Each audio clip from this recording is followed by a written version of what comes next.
A young lion stood on the desert sand looking up at Sententia's temple. He had come down from the mountains in the east to continue his conscription of the wolf tribe.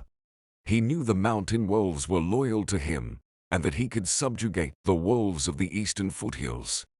If he could persuade the wolves of the desert, then maybe he could convince the fangs and claws of the north to join his cause and lead a campaign against the dragons of Pius, and maybe even quiet the rumblings of the young nation called Aranam.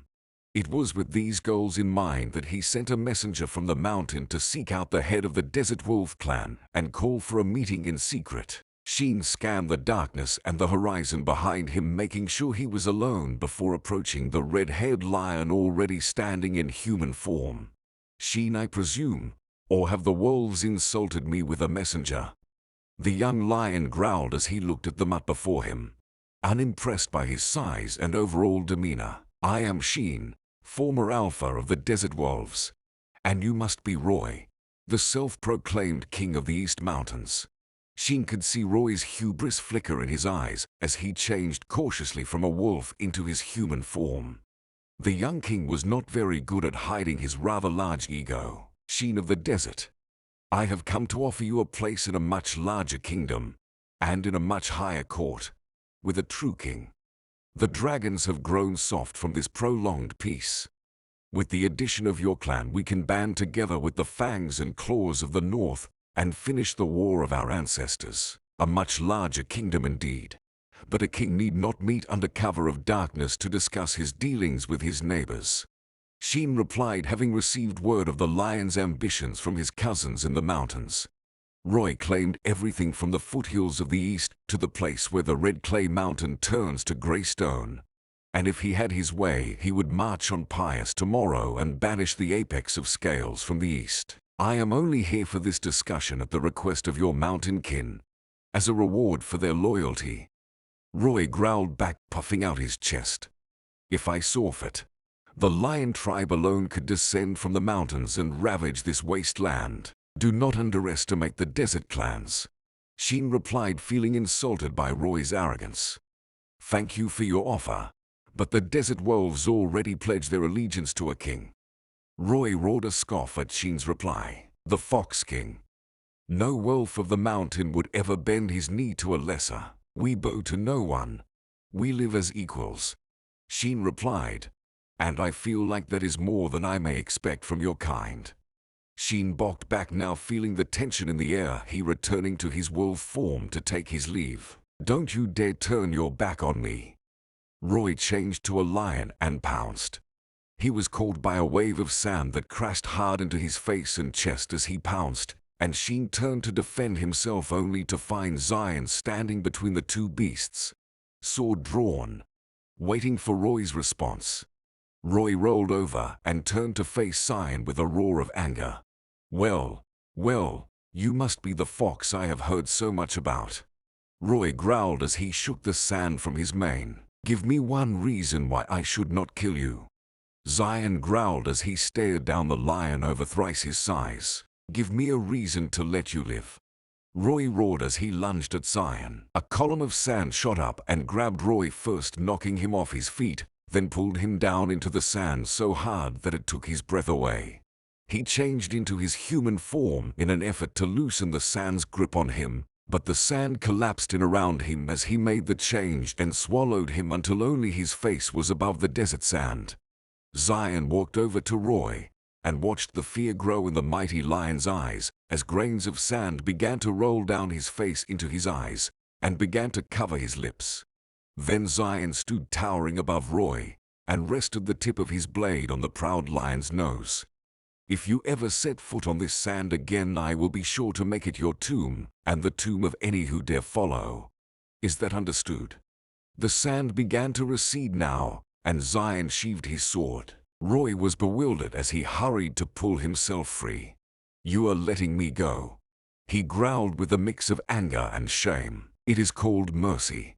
It may be a foreign concept to the people of the mountains, but you would do well to remember this lesson, young lion," Xion said as he turned to face Xion, who had returned to human form and drawn a sword of his own.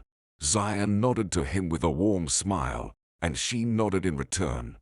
Roy fled the desert that night, determined to never speak of how he, the great king of the mountain, was humbled by a fox. Why let him go, Xion? He's a threat. Xion asked as he watched Roy flee. As long as we stay within the desert, there are no real threats, Xion replied. And he will spread the tale, however unwillingly, of the desert king's power and the union of our people. So young a nation, and already we face challenges abroad. Xion replied, thinking of the stories of Roy's father, and how the lions had brought the entire Red Clay Mountain to heel in a generation's time. What of the other kingdoms? I know we will make enemies of the dragons of Pious and the phoenix of New Haven. But what of the southern forest and the grey stone mountains? Xion asked. No need to make enemies, Xion. Like you said, we will have plenty. I have considered what you told me about your cousins on the East Coast. If you can wait, I would like to accompany you in a week's time to speak with the water dwellers. Xion replied as he focused his mind on moving the sand in the northwest corner of the desert. For now, I have to help Jack finish this tunnel. How will the people of the Greystone Mountain feel about you taking their water? Xion replied in a troubled tone. If we do this right, no one will have to know. At least not until it is too late. And by then we will have nothing to worry about. Who will keep the desert while we are away? Xion jeered, trying to lighten the mood. Let Buse worry about it for a while. He wants the responsibility after all. I will send word to Matera to keep an eye out as well. What if Roy comes back in force? I will have Teddy on his guard. After all, badgers fear nothing, not even foolhardy lions. A week passed, and the tunnel was finished. Jack stood at its end, staring in amazement. Xion, I have never seen so much in one place. We are taking it all back to the desert. Tell no one, Jack. This has to stay between you and me for now. When it is done, we have to make sure we seal this tunnel back up tight. We will tell Seru in due time. Xion finished answering the question before Jack could ask it. You know, I cannot help but feel that reading someone's mind is somehow rude. Jack replied, maybe. Xion replied with a grin. Xion, Xion, and Byleth set out for the lake, nestled in the flat lands south of the hills that dominated the eastern coast. He sure is quiet. Xion began as he looked at the sandy tan hawk flying above the treetops, constantly scanning ahead of them. Hawks normally keep to themselves. And how much do you think he really has in common with a wolf and a fox anyway? Xion replied. We don't exactly lay eggs. Xion loved the smell of the pine forest of the south. He had been here once before during a festival where the wolf clans come together every 10 years or so to talk and play and trade off sons and daughters to be married. Xion, like Byleth, kept his ears perked and his eyes open here in the forest. They were both weary of what or who may be lurking among the dancing conifers. Unlike the open desert, there were plenty of places here to set an ambush. Byleth made a dive, and Xion and Xion both changed to their animal forms as they caught the scent of blood. They made it through the thick trees to a small clearing where they found Byleth harassing a large stag. Xion lunged at its throat, and Xion its side. Changing from fox to human, he planted a dagger between its back leg and torso, and the stag's legs buckled, and he fell to the ground. The stag flinched and thrashed for a moment more, but he could not shake Xion's resolve as the wolf crushed his windpipe. Then finally it lay still and Xion let go. Then the three congratulated each other on their kill. I will start the fire, Byleth said as he began to gather tinder and kindling. If you do not mind, I like mine a bit rare. Xion replied, taking a bite of the deer's front quarter, having not had deer since they had fled the desert to escape the harsh drought. Glad we caught it before it changed back. This is plenty of meat for the trip, Xion said as he began peeling back the deer's fur. As hunters, we sometimes forget this is someone's brother, their father, or their son that will not be coming home. Byleth said, disgusted by the way Xion and Xion began tearing into the deer. Xion saw Byleth's disgust as he turned away from them, and he stopped and knelt by the deer, having looked in Byleth's eyes and read the tradition of the Hawk clan. Let us give thanks for this deer for giving its life to further ours.